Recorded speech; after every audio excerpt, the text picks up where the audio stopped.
Hi, everyone. I'm Maria Mitchell, a 32-year-old dental hygienist who grew up in the foster care system. Today, I want to share how my mother-in-law and husband revealed their true colors. But first, let me tell you how it all began. You're doing amazing work with these patients, Maria, Jennifer said during our lunch break at the dental office. You should seriously think about opening your own clinic someday. That's actually my dream, I admitted, lowering my voice. Don't tell anyone, but I've been secretly saving up. Marcus doesn't know. He likes to handle all our finances. Jennifer raised an eyebrow. Girl, that's a red flag. Why can't you have your own money? It's not like that. I replied quickly, though her words stung. He just wants to make sure we're secure. Deep down, though, I wasn't so sure.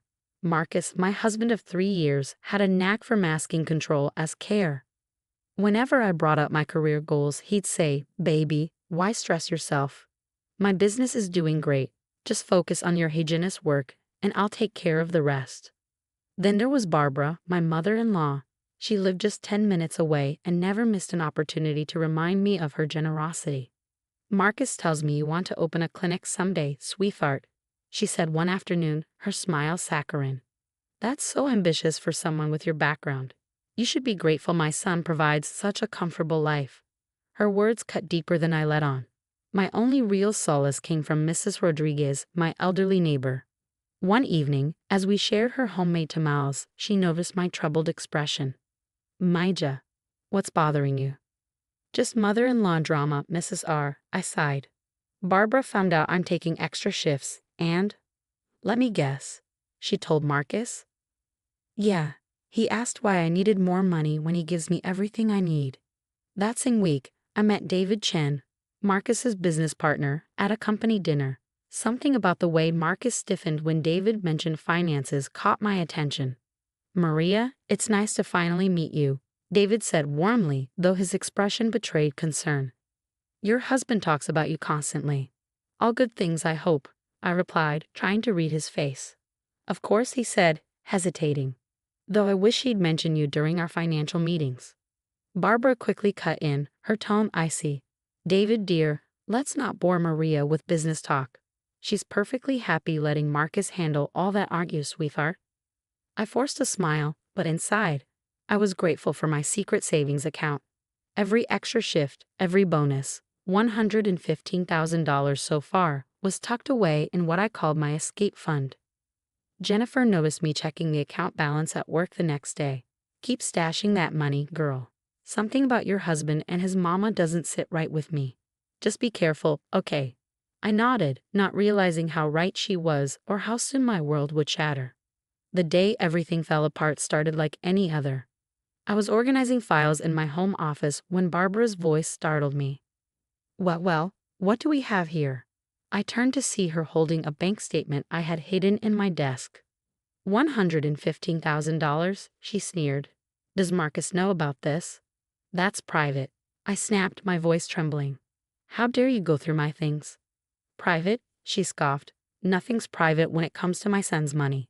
Let's discuss this in the kitchen." My hands shook as I followed her. She moved deliberately, putting on water for tea. "You ungrateful little gold digger," she hissed. "All these years pretending to be the perfect wife. That's my son's money." "I earned it," I shot back. "Working extra shifts. It's my money." "Oh, so you've been lying to Marcus too." The kettle whistled, shrill and piercing. Barbara grabbed it, stepping closer.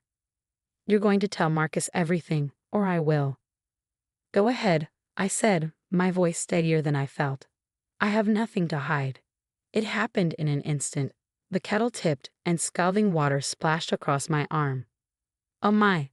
Barbara gasped, her voice dripping with mock concern. "I'm so sorry." I tripped, and my scream brought Marcus running. The pain was excruciating, but what hurt worse was his reaction. "Mom, what happened?" he demanded. "Your wife attacked me," Barbara cried, clutching her pearls in mock horror. "I was just making tea and she lunged at me." "What? That's insane," I protested. She deliberately. "Enough," Marcus snapped, cutting me off. "Mom, get some ice." "Maria, how could you?" Later that night, my phone buzzed with a text from David Chen. "Need to talk. Company finances, Marcus involved. Urgent." We met at a coffee shop the next morning. My arm throbbed beneath its bandage as David got straight to the point. Your husband's been embezzling funds, he said grimly, and his mother is helping launder the money through her charitable foundation. I felt the floor drop beneath me. How long have you known? I just got proof, he replied. I'm taking it to the board next week. Maria, you need to get out now. Jennifer helped me document my burns at the hospital. This is assault, she said firmly. You need to press charges. I can't, not yet, I said. I need to be smart about this. That's when David's sister, Lisa, walked in. Her sharp suit and commanding presence immediately filled the room. David told me everything, she said briskly. I'm a lawyer. We need to talk strategy. Back home, I started recording everything. Barbara's daily visits became a minefield of threats. I've destroyed better women than you, she sneered one morning. Ask Marcus's ex-girlfriends. Marcus wasn't much better. Where were you today? He asked one evening, his tone accusing. At work, like always, I replied, keeping my voice calm. Mom says you're plotting something. Don't test me, Maria. I plugged in my hidden recorder, catching every word. Those burns were your fault, he growled. You're lucky Mom didn't press charges. Jennifer was my lifeline during lunch breaks. I found you a safe apartment, she said, sliding me a key. 3 months deposit paid. I can't let you. Shut up and take the help, she snapped. Lisa's got your legal stuff covered. We're getting you out. That night, I stared at my burned arm in the mirror, and everything became crystal clear. The controlling behavior, the gaslighting, the accidents, it was all connected. Barbara hadn't stumbled upon my savings, she'd been searching for ammunition. And Marcus, he wasn't just complicit. He was worse than his mother. I sent everything to Lisa, bank statements, recordings, photos of my burns, documentation of Marcus's growing financial control over the years. Her response was immediate. Got everything. Building your case, stay safe, and act normal. 2 more weeks, max. Those 2 weeks felt like an eternity. The pieces of Marcus and Barbara's dark past started falling into place when Lisa arranged a meeting with Amanda, Marcus's ex-girlfriend. I can't believe she's still pulling the same tricks, Amanda said over coffee. The accidental burns. She did that to me, with hot coffee. How did you get away? I asked. I ran before the wedding, Amanda admitted. Lost my job, my apartment, but I saved my life. Barbara told everyone I was unstable. And Marcus. He always sided with Mommy Dearest. But it started small, financial control, subtle manipulation. Then I found documents about missing company money. Lisa arrived with a stack of files. 3 other women have come forward, she said, her tone grim. All former daughters-in-law, all with similar stories. One was hospitalized. Jesus, I whispered. How did they keep this quiet? Money and threats, Lisa said. Barbara's foundation paid them off. But here's the kicker, the foundation's books don't add up. That night, Barbara showed up uninvited, as usual. That arm healing well? She asked, her voice saccharine. Such a shame about your accident. We both know what really happened. Careful, Maria, memory can be tricky when you're unstable. Mrs. Rodriguez was outside watering her plants when Barbara's nastiness reached its peak. You'll end up like the others, broke, alone, crazy. Who believe a foster kid over us? Later, Mrs. Rodriguez knocked on my door with tea. I heard everything, Maija, she said softly. I'm recording them too now. My security cameras don't miss much. Jennifer helped me secure my savings, transferring small amounts under $10,000 to avoid detection. Let Marcus think you're still working extra shifts, she said. The money's safe now. David called an emergency meeting at his office. The board meets next week, he said. I've got proof of everything, embezzlement, foundation fraud, all of it. What about Barbara? I asked. She's the key, David said. The foundation is her weak spot. Once that falls, the rest will collapse. Back home, Marcus's paranoia was escalating. Mom says you've been asking questions about the foundation, he said sharply. Just trying to help with the charity work. I replied evenly. Stay out of it. And what's this about you talking to Amanda? Amanda? I asked, feigning confusion. Your ex? I don't even know her. His face darkened. You're spying on me. No, I said calmly. You just messed up your own story. Barbara stormed in later that night. You think you're smart, playing detective. I learned from the best, Barbara, I said, my voice cold. How many daughters-in-law before me? You ungrateful little. Mrs. Rodriguez's voice cut through the tension from the doorway. Everything okay here? She asked, her tone sharp. My cameras picked up some shouting. Barbara's face turned ghostly pale. She knew she'd been caught. The next morning, I met Lisa. Everything's ready, she said, sliding a folder across the table. The board meeting is tomorrow. David has all the evidence. What about my recordings? I asked. Safe, Lisa assured me. We're building a separate case for the abuse. But the financial crimes? That's our silver bullet. That night, I overheard Marcus on the phone with Barbara. She knows something, he hissed. No, I can't just make her disappear. The board meeting. David wouldn't dare. He paused, his tone growing darker. Fine, I'll handle it. I texted Jennifer. It's happening tomorrow. Her response came immediately. Your apartment's ready. Go pack. Looking at her wedding photo, I felt nothing but disgust.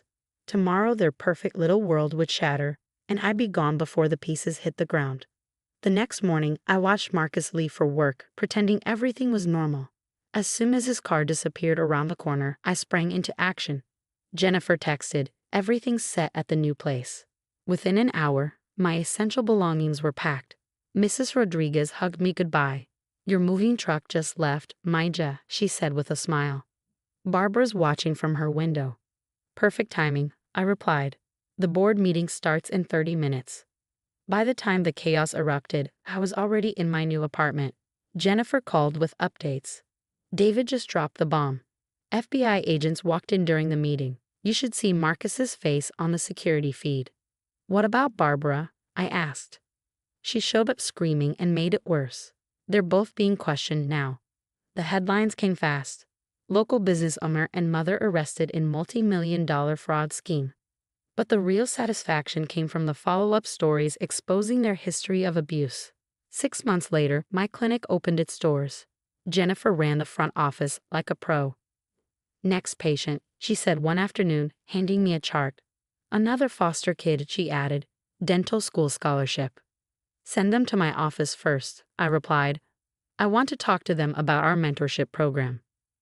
The karma was sweet. Marcus got 7 years in federal prison. Barbara's foundation collapsed, her reputation ruined. Her country club friends pretended not to know her, and legal fees devoured her savings. Then came Marcus's letter from prison. Maria, I'm so sorry. I see now what Mom and I did was wrong. Please give me another chance. I dropped it into the shredder without finishing. Mrs. Rodriguez visits often, bringing her famous tamales for the staff. Look at you now, Maija, she said one day. From hiding money to helping others hide from abuse. Lisa still handles our legal work pro bono. Another domestic violence survivor needs dental work, she said during a recent visit. Can you fit her in? There's always room for one more, I replied. This is what victory looks like, not just surviving, but thriving. And the best part, I did it without letting hate consume me. I let justice do its job while I built my dreams. No forgiveness needed. My success is the only closure I need. What about you? What would you have done in my shoes? Stay quiet about Marcus's financial crimes to protect yourself from Barbara's wrath, or expose everything knowing it could get dangerous?